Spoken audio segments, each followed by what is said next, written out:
1,000 members strong. DSA is now lucky enough to have elected officials all across this country, but we're most proud of the 2 members who we have in the U.S. House of Representatives. Yeah. They are Alexandria Ocasio-Cortez and our very own Rashida Tlaib.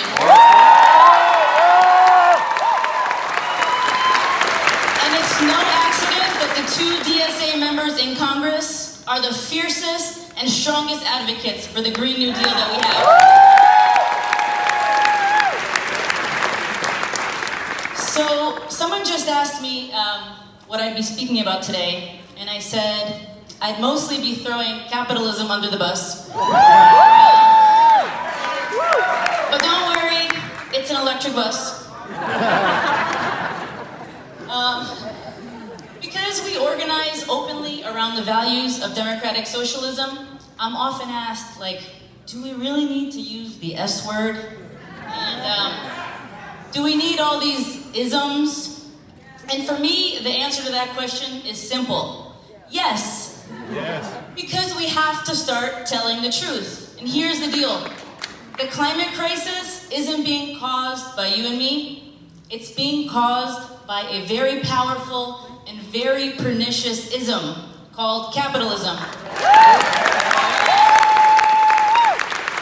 let me explain what I mean by that. Put simply, capitalism is a global economic system that literally depends on endlessly exploiting human labor and endlessly extracting resources from our environment. So what could go wrong?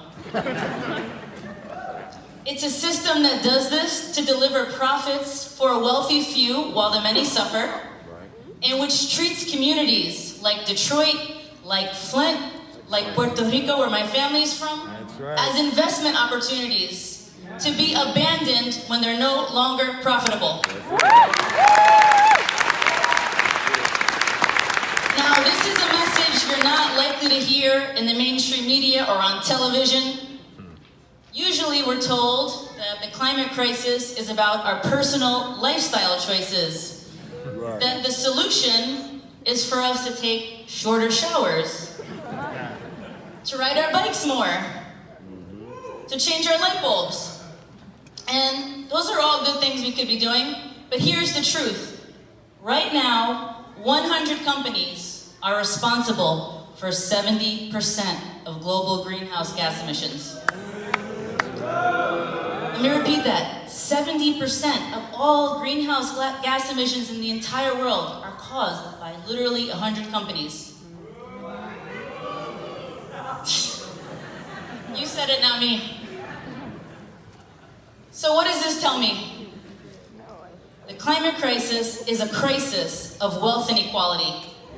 It's a crisis caused by putting all the resources and power in the hands of a few people who don't care about anybody else. It tells me that we don't have to worry about saving capitalism from itself anymore. We need to worry about saving ourselves from capitalism.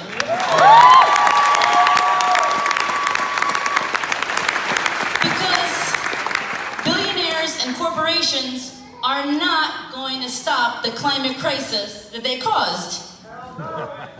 And I don't think any corporation in America illustrates this point better than our very own General Motors. Many of you in this audience are probably aware that the day after Thanksgiving last year, very classy of them, they announced that despite recording record profits in 2018, GM would be firing 15,000 workers and closing 5 more manufacturing facilities in North America.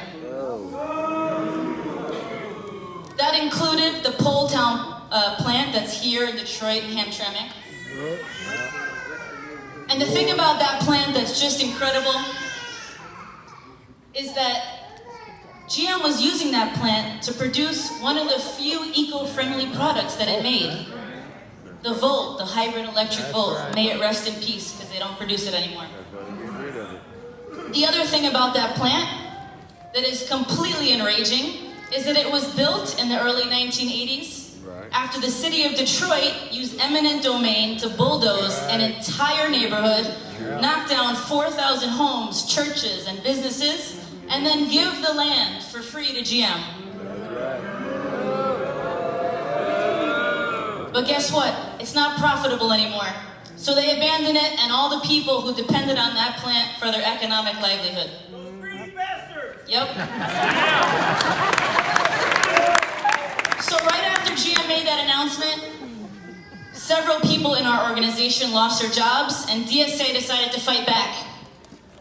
But we didn't just want to beg GM to keep the plants open, beg for them to give us back our jobs. We wanted to insert a radical demand into that conversation that linked up with what was happening in DC with the Sunrise Movement and the Green New Deal. So here's what we came up with. You know what, GM? If you're gonna close that plant, we demand that our governments use eminent domain to seize the plants back and put it to green public use to confront the climate crisis.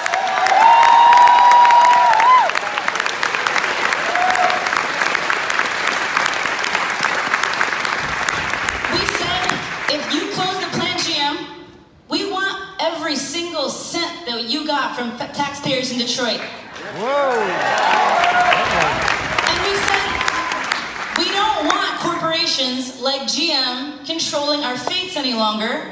We need an economy that's democratically run and that works for everybody. Right.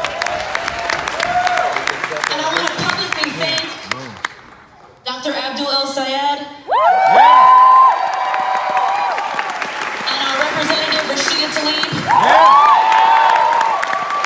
Because they both signed on to those very radical demands. And that's the kind of political courage we're going to need if we're going to get through the climate crisis.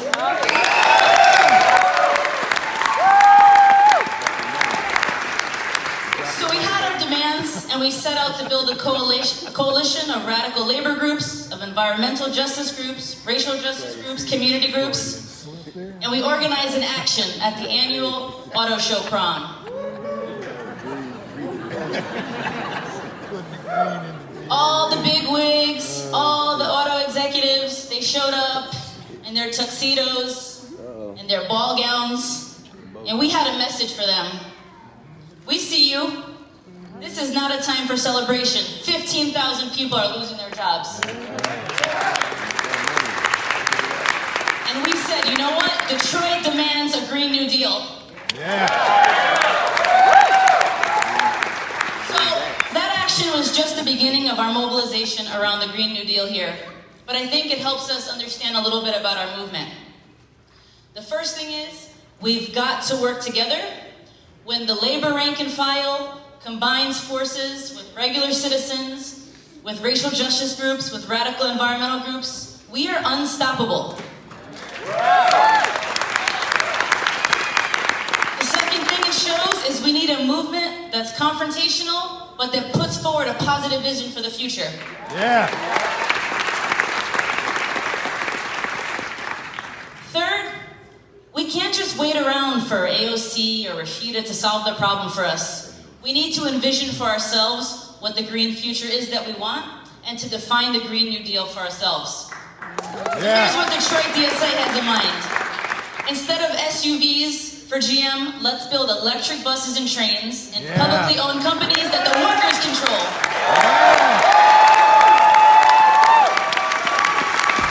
Instead of building luxury condos for Dan Gilbert, let's build millions of zero-carbon public housing units. How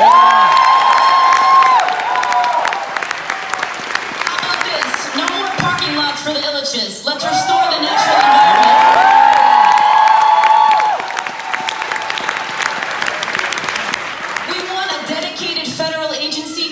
To restore the economy of the Rust Belt and protect our Great Lakes. And above all, the Green New Deal means no more disposable people and no more disposable places. So I've got one request. We can't solve this crisis on our own. I need everybody in here, if you haven't already done so, to join an organization that's fighting around this issue. Join Good Jobs Now. They're fighting for black liberation and for a local Green New Deal that the City Council of Detroit will pass. Yeah. Join Sunrise, they put the Green New Deal on the map. Yeah. Or join DSA and fight for an economy that works for the many, not the few. Yeah. Because here's the deal. We power this whole system and we can shut it down if we choose to do so. Thank you. Yeah.